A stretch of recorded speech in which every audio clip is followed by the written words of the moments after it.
Bem, após vermos os 5 sólidos platônicos, tá, que possuem faces iguais e arestas iguais, são poliedros regulares, veremos agora os 13 sólidos de Arquimedes, que são chamados sólidos semi-regulares. Eles são variações dos sólidos platônicos, passam a produzir mais de um tipo de face. Agora começa a surgir faces octagonais, aonde tinha faces quadrangulares. Faces hexagonais, aonde havia faces triangulares. Faces decagonais, aonde haviam pentágonos. Tá? Começa a aparecer uma nova variedade de polígonos. Porém, consegue-se manter as mesmas arestas. Tá? As medidas das arestas são as mesmas. E então, isto define, tá, o sólido de Arquimedes. Os nomes dos sólidos de Arquimedes, tá, variam de acordo com o processo que ele passa para ser produzido. Aqui são os chamados truncados, são esses 5 primeiros aqui, pois são os sólidos platônicos, pura e simplesmente truncados, tá? É como se tivesse cortado as pontas, tá? As pontas foram decepadas. E aqui se produz os 5 sólidos de Arquimedes truncados: hexaedro truncado, tetraedro truncado, octaedro truncado, icosaedro truncado, tá? Que é a base da bola de futebol, ou sólido de Goldberg, tá? É esse aqui, e um dodecaedro truncado. A partir daqui, os nomes começam a complicar e parecem até serem trava-línguas. O mais complicado é esse aqui, chamado de grande rombicosidodecaedro. Ele tem processos rômbicos e é um icosidodecaedro. Aqui nós temos o icosidodecaedro e aqui nós temos o rombicosidodecaedro. Então, são os nomes mais complicados, pois eles somam, né, no próprio nome o tipo de processo que ele passa para se chegar na produção. Então aqui nós temos os cortes de truncamento, tá? E baseado na família aqui do octaedro e do icosaedro, tá? Eu passo a ter mais uma série de derivações aqui. Já é de se notar, né, que aqui nós temos o nosso cuboctaedro, que já foi visto nas aulas dos sólidos platônicos. Quando nós erramos o corte aqui para a produção do icosaedro, né? O icosaedro tem que ter o corte na proporção áurea, né? Que é o 0,618. Nós usarmos o meio, tá? Nós caímos no cuboctaedro. E aqui está mais um sólido de Arquimedes, que também pode ser chamado de truncamento, mas não é um truncamento, né, com faces distribuídas em hexágono. Aqui se produz triângulos e quadrados, que também é um sólido de Arquimedes. Todas as arestas são iguais. E neste aqui, que é o icosidodecaedro, nós temos baseados no icosaedro, não mais baseados em face hexagonal dentro do triângulo, mas usando a aresta aqui meio também. Se nós juntarmos o meio das arestas aqui e formarmos um pentágono, não dá o dodecaedro, tá? O dodecaedro, como visto nas aulas de sólido platônico, é o centro das faces, mas nós chegamos no icosidodecaedro, tá? Que forma inclusive a figura desse pentagrama no centro, uma estrelinha. Agora, esses dois sólidos aqui, esse aqui e esse aqui, eles passam por processos rômbicos, tá? Não é mais processo de corte. Rômbico, eu dei uma analisada em dicionário, pode ser traduzido como losango, mas me pareceu mais verossímil, né, a palavra arrombar, né, ou arrombamento. No caso, ele de fato é uma explosão das faces de um hexaedro. É como se eu pegasse o hexaedro e desse offsets, tá, aqui em X, em Z, né, em todas as direções, e fizesse a conexão da hipotenusa. Neste caso aqui, eu fiz uma derivação do cuboctaedro para o rombicuboctaedro. Esse aqui. O nome desse sólido aqui é rombicuboctaedro. Observe que se eu usar o meio da aresta aqui, eu vou tender a produzir um retângulo, tá? E não um quadrado.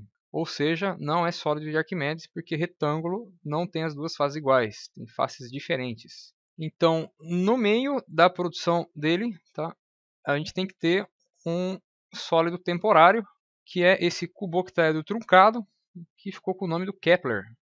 O Kepler que ficou responsável por estudar este sólido, muitos anos depois de Arquimedes, tá? Já é na Renascença. Este sólido aqui, eu escrevi um raiz de 2 aqui, é para mostrar que ele tem um retângulo aqui, mas não um retângulo qualquer, tá? Que é um retângulo na qual a divisão, tá, da aresta maior pela aresta menor é igual a raiz de 2.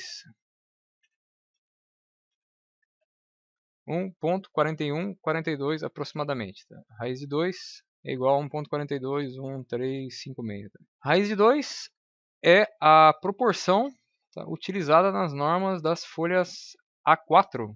As folhas A4, tá, são normatizadas pela ISO 216, que é baseada no padrão alemão, tá, da DIN 476, que define as medidas das folhas de papéis como proporção raiz de 2. Tá? É o único tipo de proporção na qual, quando você divide no meio, tá? Imagine uma linha no meio aqui, ele gera dois outros retângulos, na qual a maior pela menor também dá raiz de 2.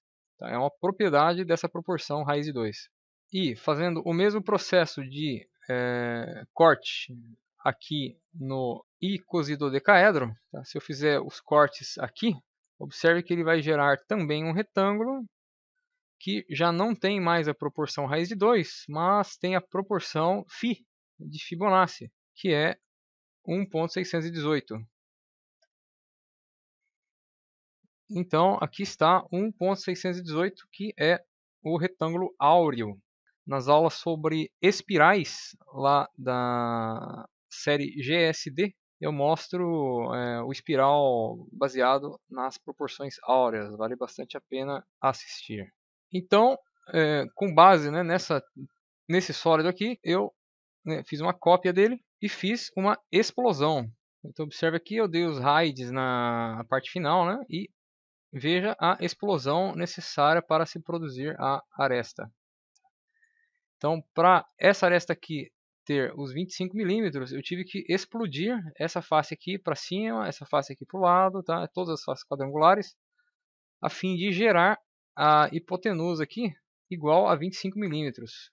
E, enfim, chegar no resultado do rombicuboctaedro, que é este sólido de Arquimedes. O mesmo processo foi feito aqui para o rombicosidodecaedro, tá? Que é as faces pentagonais explodidas e conectadas, né, a fim de formar esses quadrados aqui, né, os quadrados que eliminam, né, o retângulo áureo, a fim de ter todas as arestas com a mesma medida. 15.451, 15.451, 15.451, 15.451 e aqui está, tá, dois sólidos rômbicos. Porém, os rômbicos não formam apenas dois, eles formam quatro possibilidades. Um chamado de grande rombicuboctaedro, que tenha essas faces octagonais, e outro chamado de grande rombicosidodecaedro, como apresentado no início do vídeo, que é o que tem o maior nome. Eles vão seguir o mesmo procedimento. Eles vão ter mais outros sólidos que são atribuídos a Kepler, que também vão gerar retângulos nas proporções raiz de 2, aqui. Tá? Todos esses retângulos aqui estão na proporção raiz de 2. E esse aqui, que vai gerar pequenos retângulozinhos aqui na proporção de Fibonacci, 1,618, 1,618. Com esses sólidos feitos, tá? A gente faz também os processos rômbicos aqui de fazer offset nas faces. No caso aqui dá para ver bem, tá? O offset é esse aqui, tá? A fim de produzir essas faces quadrangulares aqui, para conectar esses decágonos que são provenientes das faces pentagonais do nosso rombicosidodecaedro aqui de cima. Explodindo o rombicosidodecaedro, ele produz o grande rombicosidodecaedro. Por fim, este aqui é o de maior número de lados que nós podemos ter, usando processos rômbicos. Tá? Aqui nós temos 120 vértices, 180 arestas e 62 faces. Aqui só vai perder para o dodecaedro snub ou dodecaedro achatado, que vão ter 92 faces. Apesar, tá, de parecer que um é mais simples que o outro, né? Nesse caso aqui parece que é bem similar, né? Bastaria fazer faces triangulares. Os chamados achatados, que são esses dois do meio aqui, são os mais complexos de se produzir, que é o processo de achatamento, tá? Por isso que eles são chamados um de cubo achatado e o outro de dodecaedro achatado. Eles são conhecidos pelo nome inglês dele, tá? Que é o snub cube e o dodecahedron snub, ou snub dodecahedron, que eles observem, né? Se você comparar o nosso cuboctaedro rômbico, né? O rombicuboctaedro, com o cubo achatado, ele tem uma angulação. E o mesmo vale, né, aqui para esse aqui, que é o dodecaedro achatado. Ele tem uma angulação com relação às faces pentagonais. Porém, ao iniciar pesquisas, né, muitos dizem que é só rotacionar a face.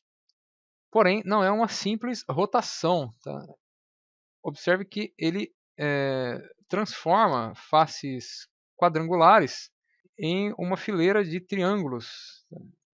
E aqui todos têm que ter a mesma aresta. Aqui todos estão com 25.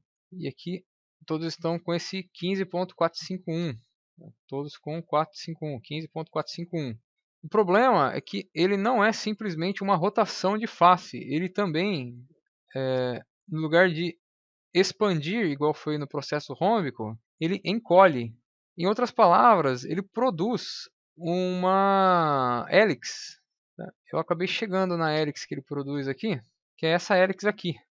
Então aqui eu coloquei o rombicuboctaedro para mostrar que ele tem esse recuo de face aqui também, além da torção.